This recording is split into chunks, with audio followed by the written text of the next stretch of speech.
My other piece of advice, you never answer first unless they really back you in a corner.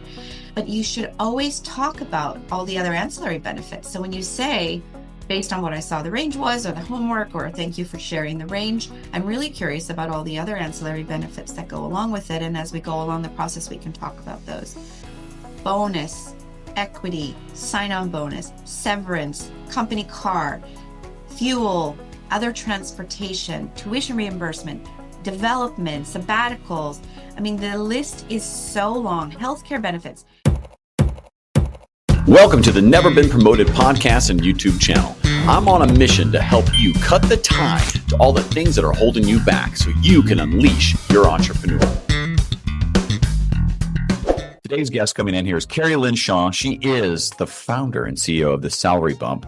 But Keri Lynne, talk about you a little bit and set us up here a little bit about your background and how you got to become maybe just a founder. Sure. So you talk about the mistakes that you made. Everyone makes them, which is why I started the company. I was one of them, actually. So in the interviews, when I used to interview, I would actually say the words, it's not about the money. It's about my growth. It's about my learning. And I actually honestly believed that it wasn't about the money and that the money, do good work and the money would come. And most certainly to an extent it did. My last corporate role was a chief people officer. I'm still a fractional chief people officer. So that wasn't really my number one value or priority. But what I realized and what I'm teaching people is it doesn't have to be your number one driver for you to have both the growth, whatever your values are, and the money.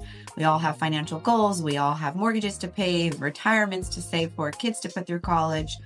And sitting in the role of chief people officer, I recognized of the thousands of people I've made offers to, the sad percentage of people that negotiate, it's incredibly low.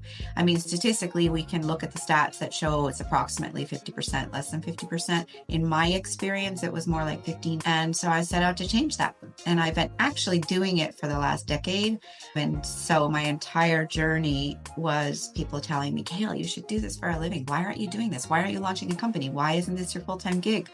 And that wasn't at the time what was right for me. Fast forward, last April, I decided to give a go and create something that will be really impactful for people. I definitely want to talk about a bit. But if you've grown, like what was the trigger? Because lots of people are in the spot. What was the trigger that took you from like a career corporate world you're like, you couldn't have imagined in your 20s and that you had it, and then to become the founder with a whole different salary structure, I'll say it that way. Yeah, being a founder definitely has a different startup ramp, let's just say. So I did, over the last decade, I didn't monetize it. I didn't charge people because I loved what I was doing and I felt like my purpose is unlocking people's potential. So switching that has been a really interesting one. So it sort of happened to me, I suppose. I was in a great role. Company did a pivot and I was no longer part of that organization. And it was the first time ever that had happened to me.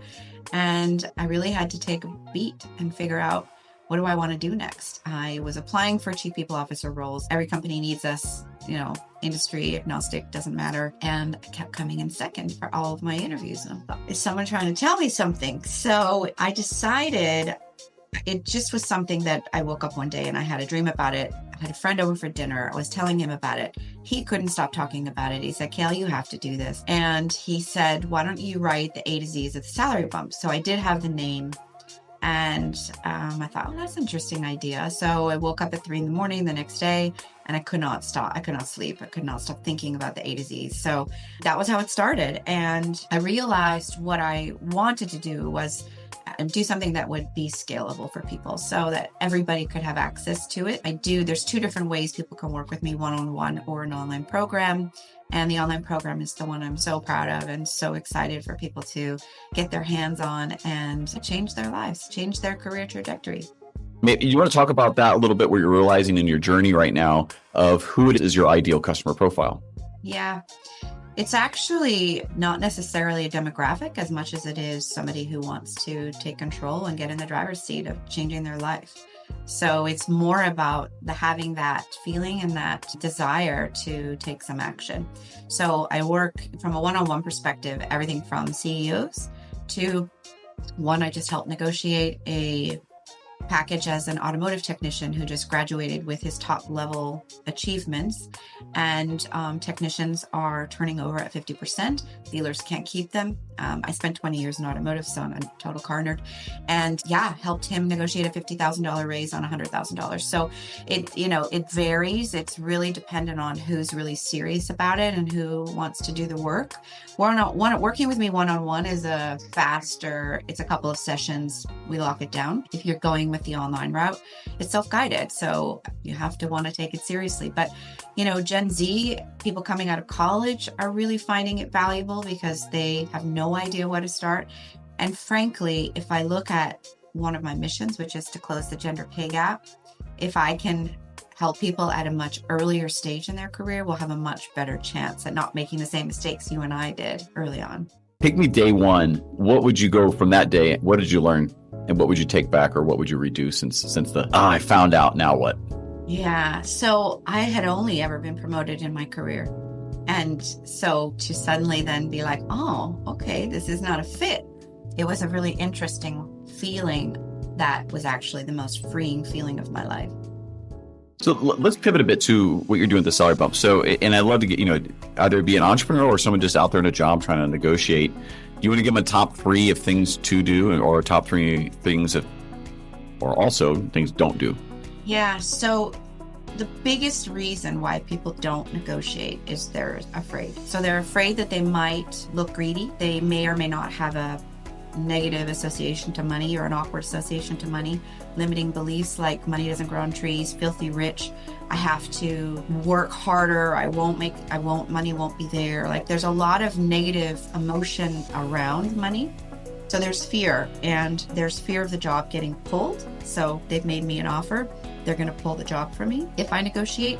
And then the third thing is that most people just don't know they can. So interesting part about negotiation is, having sat in the HR seat, part of what I do is give you a peek behind that curtain. The door is wide open for you to walk through it in a negotiation with an offer. They want you, they've selected you, and now they don't want to lose you. So you are actually in the driver's seat, and most people just don't get in it. And that's men and women, by the way. Women maybe statistically, it's proven that only 34% of women negotiate, 50% of men and women negotiate, and that number is even lower for people of color. So the sad truth is that there's this wide open door and you don't walk through it. So I think the biggest part that I think helps people and my clients is doing your homework and really understanding what your role is worth on the market. Most people only have their own salary to go by, and I'm making $100,000. I think I'd like 110.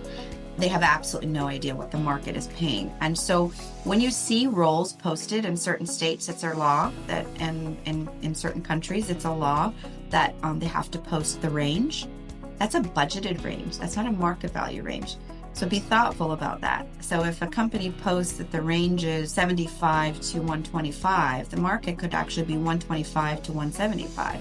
And so be really careful that you don't fall into a trap. So doing your own homework is really important. And then the other thing I would say most people don't recognize is there is a plethora of items to negotiate on the list, far beyond salary. And the first question that a recruiter or an interviewer will ask you is, what are your salary expectations? And people make the huge mistake. So my number one piece of advice is never give a number and never give your current salary. You always speak in ranges. So that is really important. But then when you state that range, if you have to, so always you go back to the interviewer or to the recruiter and have them speak it first. So that's my other piece of advice. You never answer first unless they really back you in a corner.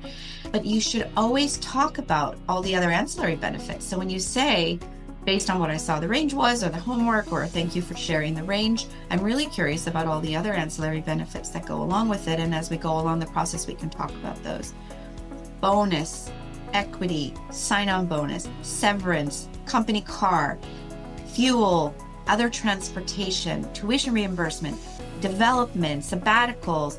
I mean, the list is so long. Healthcare benefits. In my career, Thomas, not one person, when I made an offer, not one, ever asked me about the healthcare benefits. And if you're a listener in the United States, you know how vastly different that can be based on the company. So you might have just got a beautiful salary bump. In your opinion, you're happy with a $20,000 or $30,000, and you just threw it all away because now your salary or your healthcare benefit costs are significantly higher. I have one more question, right, for you. And I usually ask this outwardly, but inwardly for you. What is your best entrepreneurial trait? Grit. I don't stop. I bring the highest energy and I really focus on the things that are going to move me forward. I rarely get stuck, and only because I'm the kind of person that is so insanely curious that I'm always looking for the root cause and looking under the hood and trying to figure out how to piece things together. I'm really intrigued by that. So curiosity and grit would be 2. I gave you a bonus.